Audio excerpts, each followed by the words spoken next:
የአክብሮት ሰላምታችን በያላችሁበት ድረስ የተወደዳችሁ የሚዲያችን ተከታታዮች አዳዲስና ወቅታዊ ሰበር መረጃዎችን ይዘን መጥተናል። በቅድሚያም አርዕስቶቹን እንንገራችሁ። የሙስና ወንጀል ሲፈጽሙ የተያዙ ከፍተኛ ባለስልጣናት ላይ እርምጃ መወሰዱ ተገለጸ። በመሃል አዲስ አበባ ከተማ በሙስናና በብልሹ አሰራር ላይ የተጠመዱ ከፍተኛ የብልጽግና ባለስልጣናት እጅ ከፍንጅ መያዛቸው ከፍተኛ መነጋገሪያ ሆኗል። የወንጀል ድርጊት ሲፈጽሙ የነበሩትና በቁጥጥር ስር የዋሉት ባለስልጣናት የአዲስ አበባ ከተማ አስተዳደር ከንቲባ ለአዳነች አቤቤ ቅርበት ያላቸው ባለስልጣናት መሆናቸው ደግሞ ከፍተኛ መነጋገሪያን የፈጠረ ሲሆን የባለስልጣናቱ ስምና ዝርዝርም ይፋ ተደርጓል። በዘገባችን በዝርዝር ታደምጡታላችሁ። በሌላኛው ሰበር መረጃችን ደግሞ በርካታ የጦር መሪዎችና ጀነራሎች መታሰራቸው ተሰማ። ትላንት በመቀሌ ከተማ የተጀመረውን የታጣቂዎች አመጽና ተቃውሞ ዛሬም ተባብሶ መቀጠሉ የተነገረ ሲሆን በርካታ የጦር መሪዎችና ጀነራሎች መታሰራቸው ተገልጿል። በመቀሌ የተጀመረው የታጣቂዎች አመጽ በክልሉ የተለያዩ አካባቢዎች ተባብሶ መቀጠሉ የተሰማ ሲሆን በክልሉ የተለያዩ አካባቢዎች ከፍተኛ ውጥረትም ተፈጥሯል። በትግራይ ክልል በርካታ መንገዶች መዘጋታቸው የተገለጸ ሲሆን አመጹን ያስተባበሩ የጦር መሪዎችና ጀነራሎች በህወሓት አመራሮች እየታደኑ እስር ቤት እየተወረወሩ መሆኑም ተገልጿል። በትግራይ የተፈጠረውን ውጥረት በተመለከተ የተሰሙ አዳዲስ መረጃዎች በዘገባችን በስፋት ተካተዋል። ታደምጡታላችሁ። በሌላ መረጃ ደግሞ በአማራ ክልል እየተደረገ የሚገኘው ጦርነትና እየተፈጸሙ የሚገኙ የደፈጣ ጥቃቶች ዛሬም ተባብሶ ቀጥሏል። በክልሉ በመንግስት ኃይሎችና በፋኖ ታጣቂዎች መካከል እየተደረገ የሚገኘው ውጊያ መባባሱ ሲነገር ዛሬ ላይ በተለያዩ ግንባሮች በተፈጸሙ ጥቃቶች ሰብአዊና ቁሳዊ ኪሳራዎችም መድረሱ ተነግሯል። በርካታ የመንግስት ተዋጊዎች ፋኖን የተቀላቀሉበት አስገራሚ መረጃም ወጥቷል። በሌላኛው መረጃችን ደግሞ የሚኒስትሮች ምክር ቤት የኢትዮጵያ ኒኩሌር ኃይል ኮሚሽን ማቋቋሚያ ደንብን ማጽደቁን ተከትሎ ፖለቲከኛ ጃዋር መሐመድ አንድ አነጋጋሪ መረጃን አጋልጧል። ይህንንና ሌሎች ያልተሰሙ አዳዲስ መረጃዎች በዘገባችን ተካተዋል። በዝርዝር ታደምጡታላችሁ። እንደተለመደው ቪዲዮ ላይክ እና ሼር በማድረግ አብራችሁን ተቆዩ ዘንድ ግብዣችን ነው። አዲስ የሆናችሁ ደግሞ ሰብስክራይብ በማድረግ አዳዲስና ወቅታዊ መረጃዎችን ያገኙ። አሁን ወደ ዝርዝሮቹ እናመራለን። በቅድሚያም የሚኒስትሮች ምክር ቤት የኢትዮጵያ ኒኩሌር ኃይል ኮሚሽን ማቋቋሚያ ደንብን ማጽደቁን ተከትሎ ፖለቲከኛ ጃዋር መሐመድ አንድ አነጋጋሪ መረጃን አጋልጧል። የሚኒስትሮች ምክር ቤት በዛሬው ዕለት ጥቅምት 4 ቀን 2018 ባካሄደው 49ኛ መደበኛ ስብሰባ የኢትዮጵያ ኒኩሌር ኃይል ኮሚሽን ማቋቋሚያ ደንብን ያጸደቀ ሲሆን ይህንን ተከትሎም ጠቅላይ ሚኒስትር አብይ አህመድ የኢትዮጵያ ኒኩሌር ኃይል ኮሚሽን ኮሚሽነር አድርገው አቶ ሳንዶካን ደበበን መሾማቸውን የጠቅላይ ሚኒስትር ጽህፈት ቤት ገልጿል። ሹመቱን ተከትሎ ፖለቲከኛ ጃዋር መሐመድ በሰጠው አስተያየት በምግብና ስነ ምግብ ጥናት የተመረቀን ሰው የኒኩሌር ፕሮጀክት ኃላፊ አድርጎ መሾም እጅግ አሳፋሪ ሹመት ነው በማለት አነጋጋሪ አስተያየትን ሰንዝሯል።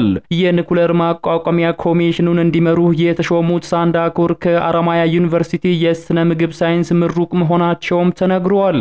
ጃዋር በአስተያየቱ ከእንጀራ እስከ ዩራኒየም የኢትዮጵያ ማንሰራራት እየታየ ነው በማለት የተሳለቀ ሲሆን የኒኩሌር ነገር የውሸትና ሌላ የብልጽግና የፕሮፓጋንዳ አጀንዳ ነው ሲል ገልጾታል። መንግስት በበኩሉ አዲሱ ደንብ የተዘጋጀው የሀገሪቱ የኒኩሌር ቴክኖሎጂ ለሰላማዊ መንገድ ከዓለም አቀፍ ማዕቀፎች ጋር በተጣጣመ መልኩ ለመምራትና ለማስተባበር ነው ብሏል። በተጨማሪም ኮሚሽኑ በኤሌክትሪክ ኃይል ተደራሽነት፣ በኢንዱስትሪ ልማት፣ በምግብ ዋስትና፣ በጤና አገልግሎት፣ በሳይንስና ምርምር ዘርፎች ላይ የሚደረጉ ጥረቶችን የመምራትና የማስተባበር ኃላፊነት ይኖረዋል ተብሏል። በመስከረም ወር ኢትዮጵያና ሩሲያ በኢትዮጵያ የኒኩሌር ኃይል ማመንጫ ፕሮጀክት ለመገንባት የሚያስችል ስምምነትም ተፈራርመው ነበር። ይህ ስምምነት ጠቅላይ ሚኒስትር አብይ አህመድ በሞስኮ ባደረጉት ጉብኝት ወቅት ከተወያዩት ሰፊ የትብብር ጉዳዮች አንዱ ነው ተብሏል። በአማራ ክልል እየተደረገ የሚገኘው ጦርነትና እየተፈጸሙ የሚገኙ የደፈጣ ጥቃቶች ዛሬም ተባብሰው መቀጠላቸው ተነገረ። በክልሉ በመንግስት ኃይሎችና በፋኖ ታጣቂዎች መካከል እየተደረገ የሚገኘው ውጊያ መባባሱ የተገለጸ ሲሆን ዛሬ ላይ በተለያዩ ግንባሮች በተፈጸሙ ጥቃቶች ሰብአዊና ቁሳዊ ኪሳራዎች መድረሳቸው ተነግሯል። በዛሬው ዕለት ከተደረጉ ውጊያዎች መካከል የአዲስ ቅዳሜ ከተማ ውጊያ ተጠቃሽ ነው። በአዲስ ቅዳሜ ዱራሜ ከተማ ዛሬ ከንጋቱ ጀምሮ በተደረገ ውጊያ 19 የመንግስት ወታደሮች መገደላቸውንና 27 የሚሆኑት ደግሞ መቁሰላቸው ተሰምቷል። ዛሬ ጥቅምት 4 ቀን 2018 ዓመተ ምህረት ከንጋት ጀምሮ አዲስ ቅዳሜ ከተማ ውስጥ ውጊያ መደረጉ የተሰማ ሲሆን በዚህ ውጊያ የፋኖ ኃይሎች ወደ ከተማው በመግባት በመንግስት ኃይሎች ላይ ጥቃት መሰንዘራቸው ተገልጿል። ጥቃቱን ተከትሎ በከተማው በተደረገው ከፍተኛ የሆነ የጨበጣ ውጊያ በሁለቱም ወገን የሰብአዊና ቁሳዊ ኪሳራ መድረሱን ያገኘናቸው መረጃዎች ያመላክታሉ። ከንጋት ጀምሮ እስከ ረፋድ ዘልቋል በተባለው በዚህ ውጊያ በቁጥር 19 የሚሆኑ ወታደሮችን ገድለናል ሲሉ የፋኖ አመራሮች ተናግረዋል። በተጨማሪም 16 የነፍስ ወከፍ ክላሽንኮቭ መሳሪያን ማርከናል ሲሉ ማክለዋል። በሌላ በኩል በሸዋ ቀጠና በርካታ የመንግስት ሚሊሻዎች ፋኖን መቀላቀላቸውን የሚገልጽ አነጋጋሪ መረጃ ተሰራጭቷል። በአማራ ክልል በሸዋ ቀጠና በምርሃብቴ በሚዳና ሬማ ከተማ የሚገኙ የመንግስት ሚሊሻዎች ፋኖን ተቀላቅለዋል ሲሉ የሸዋ ቀጠና የፋኖ መሪዎች ምስል አስደግፈው መረጃን አሰራጭተዋል። ሁለተኛ ሳምንቱን ባስቆጠረው በቀጠናው እየተካሄደ ባለው ተከታታይ አውደ ውጊያ በመንግስትም ሆነ በፋኖ በኩል ከፍተኛ ኪሳራን እያስከተለ እንደሚገኝም ነው የአካባቢው ነዋሪዎች የገለጹት። ወደ ሌላኛው ሰበር መረጃችን ስናመራ ደግሞ በርካታ የጦር መሪዎችና ጄኔራሎች መታሰራቸው ተሰማም። ትላንት በመቀለ የተጀመረው የታጣቂዎች አመጽና ተቃውሞ ዛሬም ተባብሶ መቀጠሉ የተነገረ ሲሆን በርካታ የጦር መሪዎችና ጄኔራሎች መታሰራቸው ተገልጿል። በመቀለ ከተማ የተጀመረው የታጣቂዎች አመጽ በክልሉ የተለያዩ አካባቢዎች ተባብሶ መቀጠሉ የተሰማ ሲሆን በክልሉ የተለያዩ አካባቢዎች ከፍተኛ ውጥረትም ተፈጥሯል። በትግራይ ክልል በርካታ መንገዶች መዘጋታቸው የተገለጸ ሲሆን አመጹን ያስተባበሩ ናቸው የተባሉ የጦር መሪዎችና ጄኔራሎች በህወሓት አመራሮች እየታደኑ እስር ቤት እየተወረወሩ መሆኑን ከስፍራው የደረሱን መረጃዎች ያመላክታሉ። ትላንት በመቀለ ከተማ የተጀመረው የወታደሮቹ አመጽና የተቃውሞ ሰልፍ ዛሬም በአጉላ፣ በሐዋዜን፣ በአድግራትና በውቅሮ ከተሞች ተቃውሞ እየተደረገ እንደሚገኝ ተነግሯል።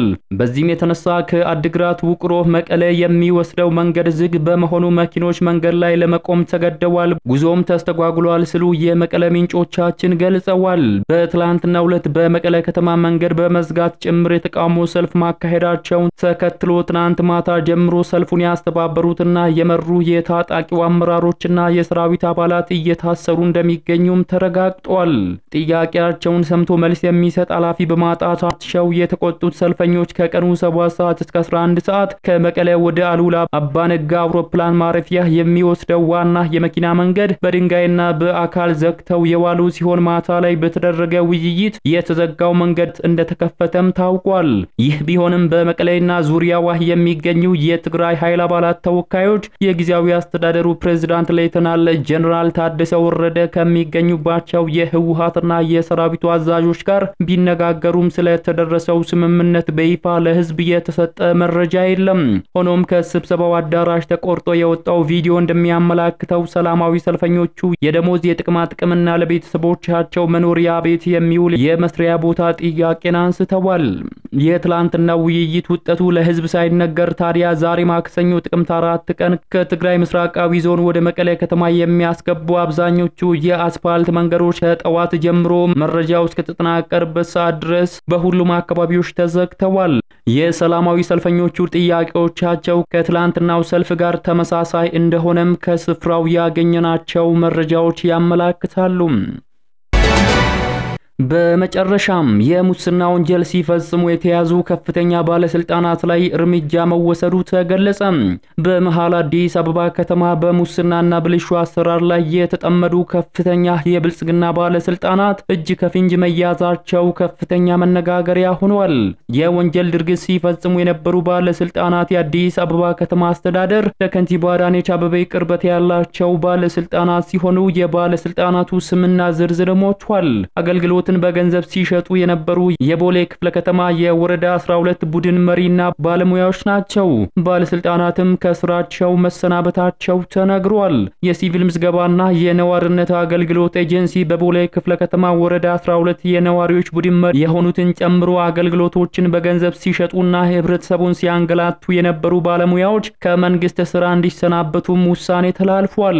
ኤጀንሲው በደረሰው የተገልጋይ ጥቆማ የቦሌ ክፍለ ከተማ ወረዳ 12 የነዋሪዎች አገልግሎት ቡድን መሪ የሆኑት አቶ ክብረት ወጋለ እንዲሁም የነዋሪዎች አገልግሎት ባለሙያ የሆኑት አቶ ሞላ ልንገረው በተለያዩ ጊዜያት ተገልጋዮች ላይ እንግልት ይፈጥሩ እንደነበረም ተመላክቷል።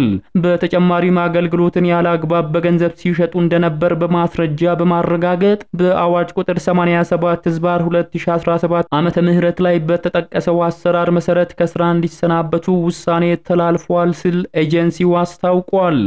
የተወደዳችሁ የሚዲያችን ተከታታዮች ለሰዓቱ ያዘጋጀንላችሁ መረጃዎች የተከታተላችሁትን ይመስሉ ነበር። ከሰዓታት በኋላ በሌሎች አዳዲስ መረጃዎች ዳግም እስከምንገናኝ በያላችሁበት መልካሙን ሁሉ ተመኘን።